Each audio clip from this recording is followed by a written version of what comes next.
Mon plan pour devenir maître du monde est en route. Et allez, c'est parti.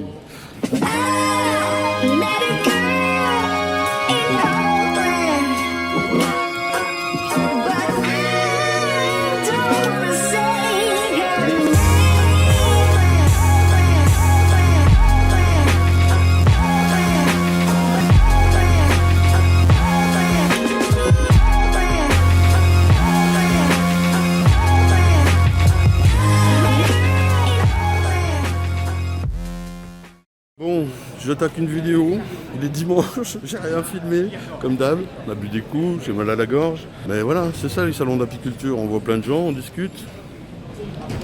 Donc là je suis dans le hall du haut. Vous avez vu le direct live. Alors je vous avoue, je ne sais pas sous quel angle attaquer ce salon. Hop, je peux faire un 360. Qu'est-ce que vous voulez voir? Il y a énormément de stands. Je me suis dit, je vais tous les montrer, mais ça va être beaucoup trop long. Je me suis dit, je vais filmer le plus grand et filmer le plus petit. Ça n'a aucun sens et ça n'aura aucune allure. Je me suis dit, je vais plutôt partir sur des interviews. Donc a priori, on va plutôt partir là-dessus. J'ai là-bas, tout derrière, le grand stand jaune que tout le monde connaît. Là. Oh, ça se voit pas que c'est jaune. Les couleurs saturent à mort. Et bien tout derrière là, j'ai interviewé ce petit stand qui s'appelle Happy Floor Dev. C'est une ONG qui fait de la formation d'apiculteurs dans les pays lointains, on va dire ça comme ça. Alors c'est pareil, moi j'y vais avec mes gros sabots et je me suis dit mais est-ce qu'on nous apiculteurs du coin là, comme on le sait, avons la prétention d'aller dans ces pays-là pour leur expliquer le boulot. Ça a été ma première question, je crois que c'est ça que je lui demande. Voilà, c'est le petit stand qui est planqué là-bas. Là. Vous voyez, ils sont mal placés, mal orientés, ils n'ont pas de chance. Je me suis dit, bon, on va parler d'eux. Donc allez hop, on commence par eux. Bonjour. Oui, bonjour, Mariam de l'association Happy Floor Dev. Je suis la permanente coordonnatrice de tous les projets. Donc Happy Floor Dev est une ONG, loi 1901, oui, qui promeut l'apiculture comme activité génératrice de revenus. Donc on est dans pas mal de pays, on est dans 14 pays et on a effectué 25 projets à l'heure d'aujourd'hui. D'accord. En Afrique, au Moyen-Orient, en Asie. Vous voyez sur votre pancarte là. Exactement. Ouais. En Haïti actuellement, au Laos aussi. Et donc on accompagne techniquement et financièrement des structures locales qui nous sollicitent pour un accompagnement à travers l'apiculture comme activité génératrice de revenus. Et puis, donc on les accompagne sur la partie théorique, technique, jusqu'à la commercialisation du miel. Alors, ce sont à la base déjà des apiculteurs? Oui, ce sont des apiculteurs donc, qui ont une façon de faire, bien sûr, locale, de manière traditionnelle. Donc nous, on apporte juste une plus-value pour que le miel produit soit de bonne qualité et qu'ils puissent effectivement le vendre et subvenir à leurs besoins. Là, actuellement, on est 80 bénévoles en France et à l'étranger. Donc, suite à cette sollicitation que l'on reçoit via notre site internet, on envoie des bénévoles, un binôme ou un trinôme sur place pour premièrement faire une étude de faisabilité du projet, parce que c'est pas évident. Il faut savoir exactement s'il y a un besoin ressenti, s'il y a cette apiculture au niveau de cet environnement, pour pouvoir se dire, allez, on va les accompagner techniquement. Combien de temps un accompagnement? Alors, l'étude de faisabilité déjà peut durer de 1 semaine à 3 semaines parce qu'il y a beaucoup de choses à voir, l'environnement et tout. Exactement. Et suite à cela, il y a un rapport d'étude qui est fait. Et on monte le dossier de financement. Donc on recherche ensemble avec le partenaire local les financements au niveau national, européen, international. Et la mission peut durer 1 an à 3 ans. Et l'idéal c'est 3 ans pour un suivi quand même, pour acquérir toutes les connaissances. Et la dernière année, effectivement, on voit si vraiment ils sont capables d'être autonomes maintenant et de continuer à produire par eux-mêmes. Voilà. Je me demandais combien d'apiculteurs ça avait touché, mais j'ai vu là-haut. Ah, on a touché 1926 apiculteurs dans 14 pays différents. Ah bah certainement. Alors je vous fais une question, rentre dedans. Je vous écoute. Est-ce qu'ils ne savaient pas faire sans qu'on y aille? Sans qu'on aille leur dire ce qu'il faut faire? Ah ben certainement, ils savent le faire. Ils ont leur pratique traditionnelle, une pratique de cueillette. Mais nous, on ne va pas leur demander « allez, faites comme ça ». C'est eux qui nous sollicitent via notre site. Ça veut dire qu'effectivement, ils se disent nos abeilles meurent, comment ça se fait? On n'arrive pas à vendre notre miel parce que… Et on ne sait pas. Et effectivement, c'est le fait qu'ils nous sollicitent qu'on va sur le terrain. Vous vous déplacez. Voilà. Quand vous dites que mes abeilles meurent en parlant d'eux, en parlant d'eux, c'est-à-dire… Pas forcément les mêmes problèmes que nous là en Europe, par exemple. On peut dire à l'heure d'aujourd'hui, c'est pareil, parce qu'il y a une problématique de varroa, il y a une problématique de frelons, et puis… tout ce qui est santé de l'abeille. Je pense que c'est tous les apiculteurs, c'est pareil. Mondial. Voilà, c'est mondial.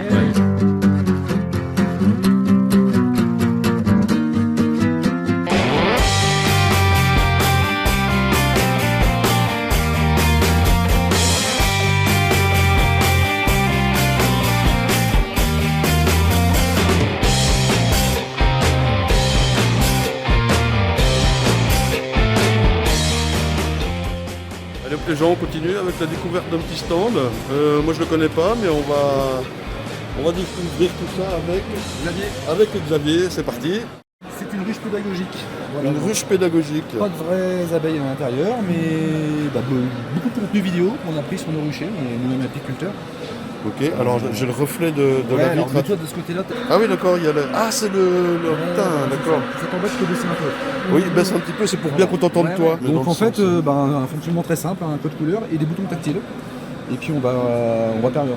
L'objectif c'est de donner l'impression à l'utilisateur qu'il est un apiculteur, qui se met dans la peau de l'apiculteur et puis il intervient sur sa ruche. 5 grandes thématiques.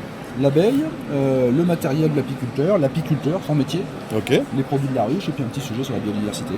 Et puis voilà, j'ai envie de découvrir ce que c'est que l'abeille. Donc, c'est destiné aux écoles ou des choses comme ça quoi. Tout à fait. Un vrai outil pédagogique. Les ouvrières, on peut parler de l'anatomie de l'abeille, on va comprendre comment elle est faite, ou alors découvrir les rôles qu'assume l'abeille au cours de sa vie. Et par exemple, qu'est-ce que c'est qu'une abeille cirière, par exemple, qu'est-ce qu'elle fait, l'abeille cirière? On a été filmer ça sur nos ruchers. Alors, mais il y a une voix qui nous explique ça ou non? Faut qu'il y ait une personne à côté qui explique en même temps, comme c'est un support en fait. On est sur des formats vidéo très courts pour garder l'attention des plus jeunes. Oui, à qui le dites-vous? Effectivement, je sais que je fais trop long les gens, oui, je sais. Pas beaucoup de texte, ça sert à rien. L'objectif c'est d'en faire un outil pédagogique qu'on peut donner à l'enseignant. On lui laisse une semaine, 15 jours dans son école, il construit son projet pédagogique. Et puis nous après, quand on vient récupérer la ruche, c'est intéressant parce qu'on a une classe qui a bien travaillé le sujet, qui a des questions pertinentes. On a un bel échange avec les élèves, les plus jeunes, les jeunes générations. C'est excellent. Du coup, on en profite pour leur faire une petite dégustation de miel, pour leur expliquer que le miel est au bout de la rue. Alors là, c'est une imprimante 3D. C'est une imprimante 3D, on fait un peu de buzz là-dessus, mais en fait, on s'en sert beaucoup pour notre ruche. On fabrique nos boutons avec ça. Oui, d'accord. Les boutons sont fabriqués comme ça, ok. Et puis du coup on en profite, on fait des petits goodies. Excellent. Voilà. Moi j'en veux des goodies. Et puis on fait ça, regarde aussi avec l'imprimante 3D. Ça c'est super. Comment plus jamais perdre son lève-cadre. Oh nom de Dieu, c'est aimanté et tout. C'est super. Mais ça ce sont des produits que vous vendez alors Ouais, ça on le vend sur notre site. Alors votre site, on peut le trouver où? Voilà. Non, super, un petit outil pédagogique. Et ben voilà les gens, la ruche s'ouvre à nous. Allez, on va aller visiter un autre petit stand. Merci les gars. Merci à toi. C'est un grand plaisir. Bonne balade.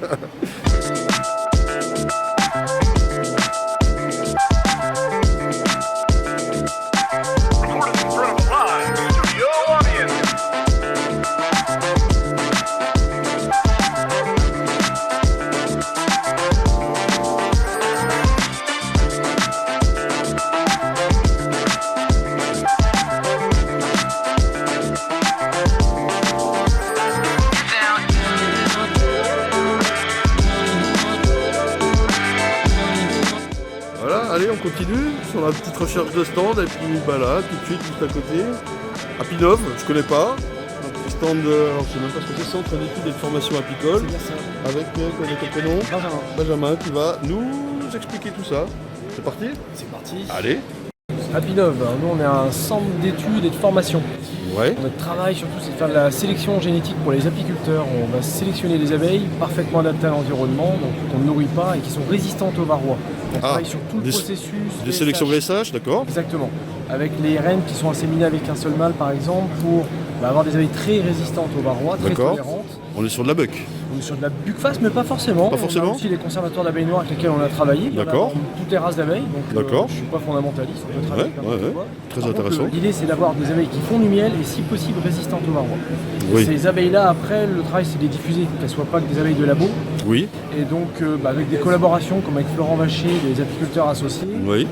On va soit donner des reines fécondées ou alors on fait de la fécondation dirigée. D'accord. C'est formidable, c'est à un endroit bien isolé. On va mettre que des ruches qui vont avoir plein de mâles qui sont VSH. Oui. Et les apiculteurs, c'est gratuit, ils viennent apporter leur nucléi, leur reine vierge. Ah, c'est pas mal ça. Par ces mâles-là. Ok. Ça leur permet d'avoir des abeilles plus productives de miel et résistantes au varroa. Une espèce de partage des mâles, ouais, ça c'est pas mal. Hein. Diffusion de la génétique via les mâles. Via les mâles. Très intéressant. Vous êtes basé où? Nous on est sur La Rochelle, ouais, mais la Gorge, ces opérations de fécondation dirigée peuvent se faire partout en France. Si on trouve des sites, il y a des apiculteurs qui ont des sites isolés où on peut faire une fécondation dirigée. Ouais. Alors dans le cadre de ce partenariat, on peut venir nous avec les banques à mâles. Ok. Ils n'ont plus qu'à ramener les reines vierges, elles se font féconder et ils améliorent comme ça la qualité de leurs abeilles. Hyper intéressant. Et au niveau de la formation apicole, qu'est-ce qui se passe? Sur la formation, on est très orienté une fois de plus sélection. Oui. Souvent on travaille avec des groupes d'apiculteurs qui souhaitent améliorer leurs abeilles. Alors, localement. apiculteurs de tout ordre, je veux dire, de loisirs, professionnels. C'est quand même des pros. Oui. Il faut des éleveurs en fait. Ah d'accord, oui. Ils peuvent être plus réactifs ou pros, on s'en fout. Oui, mais il faut faire de l'élevage. On est beaucoup sur l'élevage, On est d'accord. sur des éleveurs qui veulent avoir des abeilles adaptées à leur environnement. Oui. C'est-à-dire que chez eux, elles démarrent à bon moment, elles s'arrêtent quand il faut. Oui. Et on les aide à améliorer ces races-là. D'accord. Et on travaille après sur le reste, le testage, etc. Et beaucoup d'insémination. Ok. Ok. Si les gens veulent vous trouver, ou vous avez un site Sur le site apinov.com, il y a toutes les apinov.com. formations. Ok. Et puis après, l'idée, c'est de nous appeler pour qu'on puisse échanger sur le contenu. Ok. Super. Merci beaucoup, Benjamin.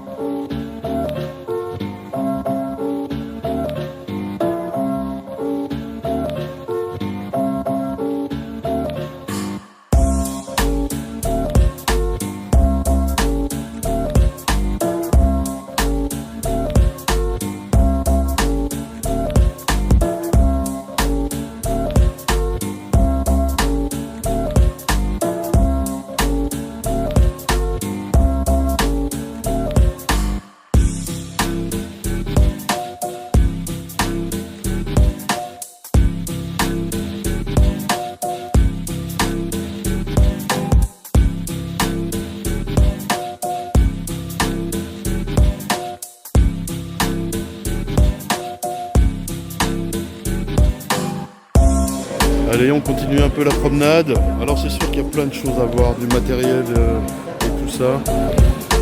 Mais il faut venir en fait, quoi.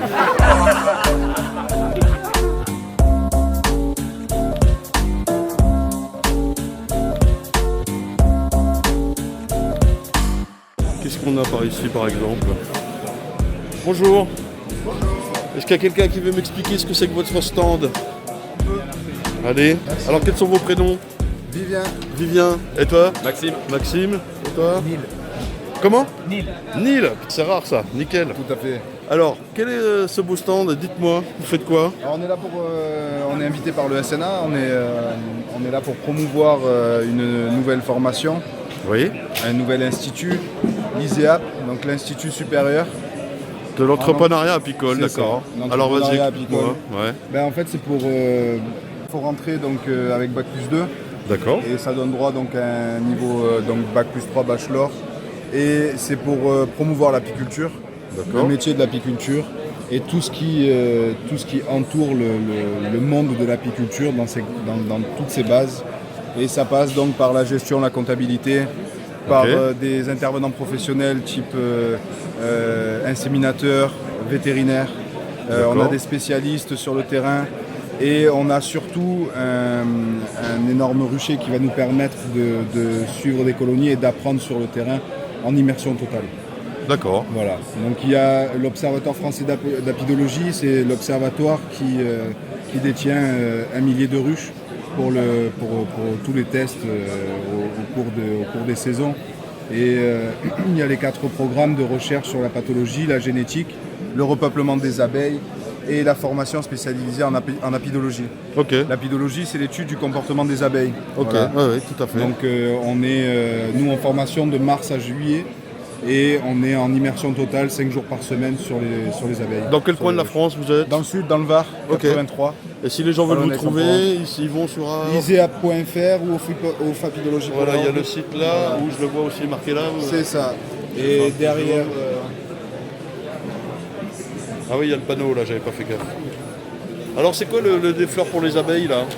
C'est un programme qui a été mis en place par l'OFA il y a maintenant 2 saisons. Et c'est pour sensibiliser tout le grand public au problème des ressources pour les abeilles. D'accord. Et donc chaque année, on essaye de planter beaucoup de fleurs. Okay. Et donc nous avons fait des sachets de graines pour le grand public et les enfants. Voilà, avec une vingtaine de variétés de fleurs mellifères dans le petit sachet. Ça permet de planter 6 mètres carrés de fleurs mellifères. Ouais. Et après, nous avons des plus gros sachets pour des plus gros besoins. C'est des livrets pédagogiques, ce qui permet à des enfants de connaître un petit peu, voilà, de faire du coloriage et de connaître un petit peu ce qui se passe, comment planter, tout ça. De sensibiliser. C'est bien parce qu'il faut démarrer très tôt, quoi. C'est ça. Parfait. Et c'est la future génération c'est les futures générations qui vont faire le monde de demain. Ouais. Merci Vivien. Merci à vous. Pour ce témoignage. Merci les gars. Bonne journée.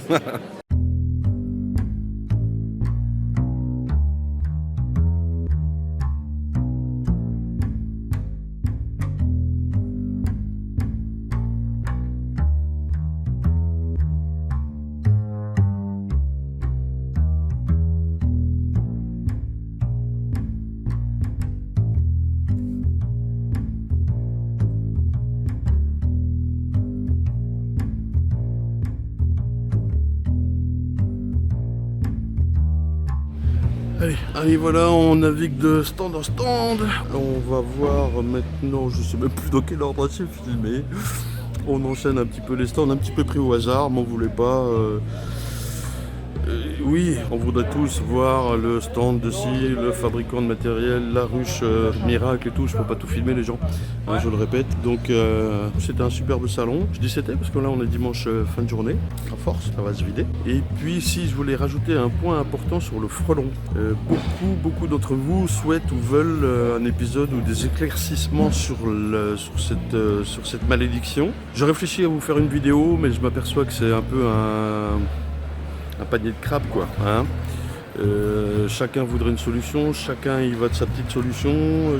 Voilà. Je ne sais pas exactement ce qui peut être dit, peut être fait. J'analyse les choses. Et puis pour essayer de vous faire un épisode qui tient la route, une vidéo qui sera intéressante pour tous. Je vais essayer de faire ça durant l'hiver. De toute façon, il est là, quoi. Je veux dire, voilà. Bon. Bref, là, il existe 1 ou 2 stands de pièges, mais pourquoi ces pièges-là plus que d'autres? Ont-ils été testés? Oui, non. En général, c'est non. Je ne veux pas tomber dans le marketing, le commercial. Je voudrais parler de ça du point de vue scientifique. On va essayer de le faire. Et voilà, et posément. Hein. Voilà, allez, on continue.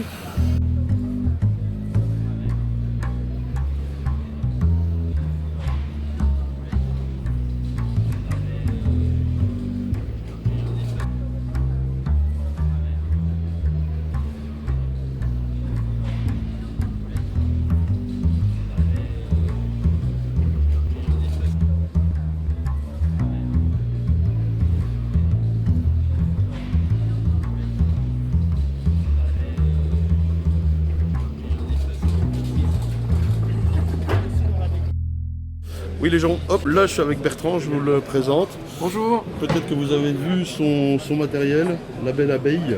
C'est dur à dire ça. La belle abeille. La belle abeille, si tu le dis plusieurs fois, il y a un jeu de mots. La belle abeille, la belle abeille. Donc voilà, on vient de discuter un petit peu.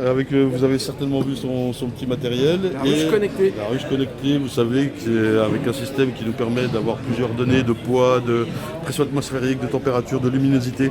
Et il me propose de le tester. Avec la fonction anti-vol surtout. Pour pas qu'on vienne toucher à son miel. Il me propose de tester ça en 2019, c'est vrai, sur peut-être une ruche ou deux. Alors je sais pas, je lui ai dit très franchement que j'étais pas forcément pour ça, parce que moi j'ai le nez dans mes ruches et sous-entendu j'ai pas besoin de ce genre de matériel. Et en même temps son discours il est vachement bien, il m'a plu ce petit gars. Et j'ai bien envie d'essayer. Vous me direz ce que vous en pensez, on le fera peut-être pour 2019, ok ? Un essai ça mange pas de pain, alors dites-lui qu'il faut essayer, c'est bien. Et je pense que le petit Bertrand il en a besoin, on peut peut-être lui filer un coup de main, voilà. Merci à vous.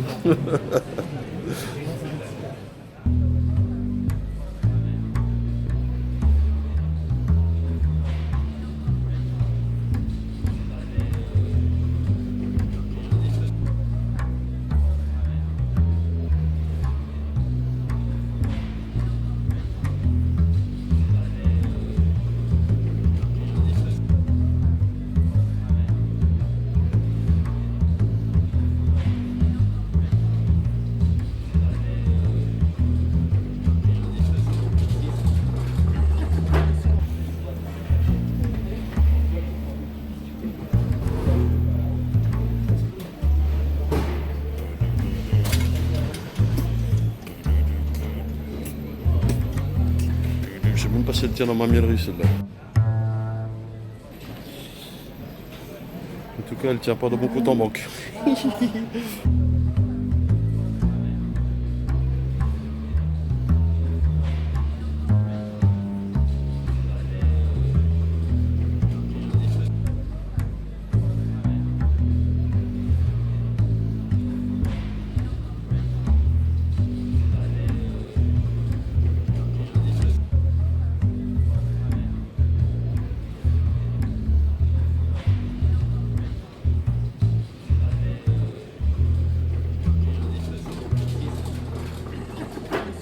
Ah, mon plan pour devenir maître du monde a échoué. Allez hop les gens, on continue avec la visite de quelques stands un peu au hasard comme ça, de tout, l'innovation, tout ça. On va voir plutôt les petits, pas forcément les grands. Allez, la suite. Monsieur Boyer quand même. Monsieur Boyer. Donc à l'origine des ruchers du Bassili et tout ça, la chaudière et les palettes pour transhumer. Mais c'est Elodie, tu nous expliques un petit peu tout ça, justement moi ce qui m'intéresse c'est aussi... Alors d'abord la chaudière ou les palettes? Explique-nous, à quoi ça sert et qu'est-ce qu'on fait avec? À quoi ça sert? Donc il y a 3 fonctions, la fonte des vieux cadres, le nettoyage à la soude caustique et la fonte des uppercubes, ce qui est marqué là. Donc 40 cadres tiennent dans le plus fort bac. S'il te plaît, parce qu'on t'entend pas beaucoup. Mais si. Ils se marrent, les enfoirés. Et vous reconnaissez Hugo, qui est le fils à Papa Boyer, et Paul Fer, on avait fait un épisode ensemble, vous le voyez ici. Bonjour Paul. Non vas-y Elodie, pardon, je t'ai coupé. Mais oui, tu me coupes déjà que... Elle en loupe pas une. Je suis toute rouge. Mais non. Alors la chaudière, là qui est là, fonctionnement avec un brûleur au fioul, je crois. C'est ça. Brûleur au fioul. Je sais plus quoi dire. Qui permet de récupérer les cadres, voilà, et de les nettoyer. C'est ça, avec de la soude caustique en bain complet, enfin en bain-marie. Donc on remplit de l'eau à l'extérieur de la cuve et à l'intérieur de la cuve. Le bain-marie va chauffer l'eau à l'intérieur de la cuve, ce qui va permettre de nettoyer les cadres à la soude caustique. Ok. Voilà. Avec les 4 paniers qui sont fournis avec la chaudière. Ok. Pour pouvoir faire un roulement et nettoyer au Karcher directement après rincer, oui, d'accord. Ouais, ok. Terminer le nettoyage. Ok. Et donc avec les sorties, pourquoi il y a 2 sorties, une là, une petite? Là c'est pour régler le niveau d'eau au fond de la chaudière, et la plus grande c'est la sortie de la cire. Ok. Voilà. Donc ça permet de récupérer entièrement les cadres de corps ou de hausse, de les nettoyer, de enlever la cire et de la récupérer, la totale quoi. La totale. En une machine. Ouais. Donc c'est ce qu'on voit là. Non, ça c'est le bac. Ça c'est la petite vidéo, ah oui. Le bac d'imprégnation. Le bac d'imprégnation, c'est de la microcristalline ça. La microcristalline, on peut aussi utiliser de l'huile de lin. Oui, c'est ce que j'utilise moi par exemple, l'huile de lin. Ces vidéos, on peut les voir sur le site, non, je suppose? Bien sûr. C'est le site qui est là, je crois, Oui. tout à droite, ruchelibacini.fr. Oui, c'est ça. Et puis rapidement, donc là il y a le matériel de transhumance. Oui, Tu les nous expliques supports un petit de peu? ruche. Ouais. Donc, Vas-y, je t'écoute. on a palettes, on a des palettes de 2, de 3, de 4 linéaires, ou en métal ou en bois.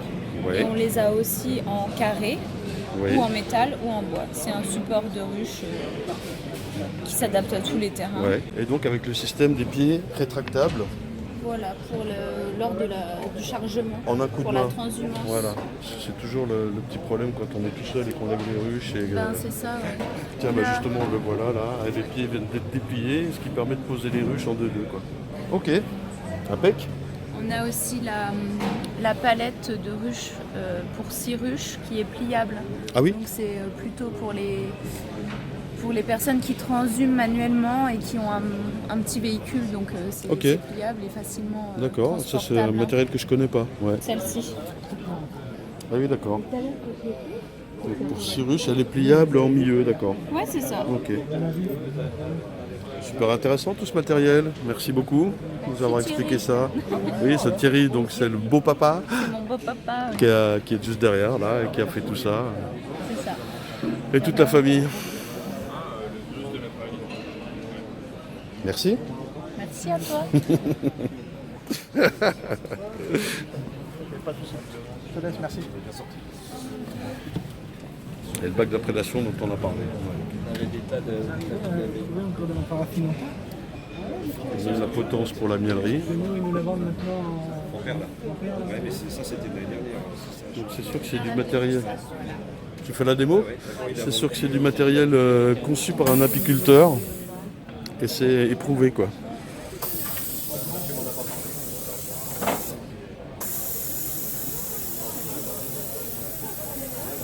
Ça c'est la classe quand même. Donc voilà, moi qui commence à avoir mal au dos, et ben voilà. Alors faites des dons que je puisse acheter le matériel. Là on est sur une base de prix assez élevée, non, pour une potence comme ça? Ouais, 4 000 euros. 4 000 euros? Hors taxe. Du vrai bon matériel. Merci.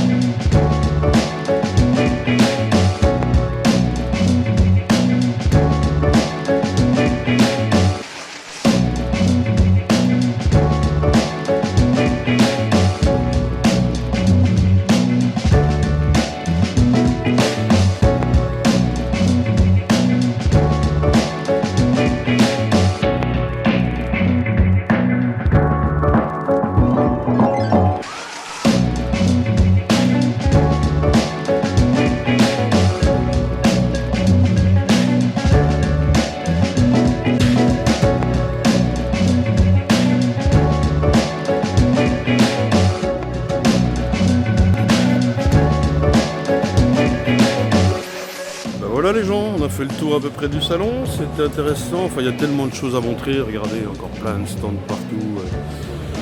Je peux évidemment pas tout montrer, ça va être, déjà je pense que là on va avoir un épisode assez long. Merci beaucoup à tous ceux qui sont venus me saluer pendant l'exposition, c'était très très gentil. Je sais que j'ai pas pu passer du temps avec tout le monde, pardonnez-moi, notamment dès que je suis arrivé à 15h, là, je sais plus comment tu t'appelles avec le t-shirt vert. Je sais que tu es apiculteur professionnel avec 600 ruches. Je regrette de ne pas avoir dialogué plus avec toi, ce sera peut-être une autre fois. Et avec vous tous, merci en tout cas à tous. Là on va terminer le salon avec un petit mot de Franck Alétru, le président du SNA qui a organisé ça. Hein, voilà, on va terminer là-dessus. C'est parti. Monsieur Alétru, on va dire. Non, faut dire Franck. Franck Alétru, président donc du Syndicat national de l'apiculture qui a organisé ce magnifique salon. Quel est le ressenti après 2 jours, 3 jours de salon, les retours? Plutôt positifs, je crois. Je viens de faire le tour quasiment de presque tous les exposants. Le retour est super positif. Vraiment, que ce soit les visiteurs, Ouais. ou que ce soit les exposants. Ça s'est bien passé. Ça s'est vraiment bien passé. On va approcher les 8500, 9000 visiteurs. Énorme. voilà, c'est un très gros score qui était inattendu complètement. Ouais. Nous-mêmes, on n'espérait pas tant, compte tenu de la position géographique. Puis un peu au nord de la France aussi, voilà, il faut expliquer qu'il y aura d'autres salons plus au sud ou dans le centre de la France. Voilà, ou quoi. Tous les 2 ans, ça change, ça tourne. Voilà. Et c'est vrai qu'il y avait très longtemps qu'ils n'en étaient pas fait un par là. Ouais. Mais il y avait aussi une deuxième raison. Ce choix, c'est parce que c'est le centenaire du syndicat des apiculteurs de Haute-Normandie, qui est le syndicat de Jean Urpin, qui a créé le syndicat national d'apiculture et qui a créé aussi la revue L'Abeille de France. Exact. Donc il y avait cet anniversaire qui a imposé un petit peu de venir dans cette région. C'était un challenge, un gros challenge. Les conférenciers ont été exceptionnels. Oui. On leur avait demandé de faire des sujets inédits. Pour 90% d'eux, ça a été le cas. Oui. Ce qui fait que les salles ont été souvent trop petites. On a dû changer de salle, tellement le succès était grand. Donc vraiment, ça correspond à une attente des apiculteurs. Et l'apithérapie. L'apithérapie, oui. L'apithérapie qui est venue se superposer et qui intéresse beaucoup l'apiculture, les apiculteurs et le para-apicole, bien sûr, puisque c'est peut-être un moyen je dirais, de nouvelles sources de revenus pour les apiculteurs, et de l'utilisation des produits de la ruche surtout. Oui. C'est une méthode de thérapie qui est vraiment moderne et qu'il faut faire la promotion. Faire progresser, oui, de toute façon. Merci mille fois, Franck. Avec plaisir. Pour ce superbe salon. Merci, et puis. plaisir pour le prochain. Allez, voilà, ça marche. Merci, Franck. À bientôt.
We don't know where it came from. We can't imagine where it goes.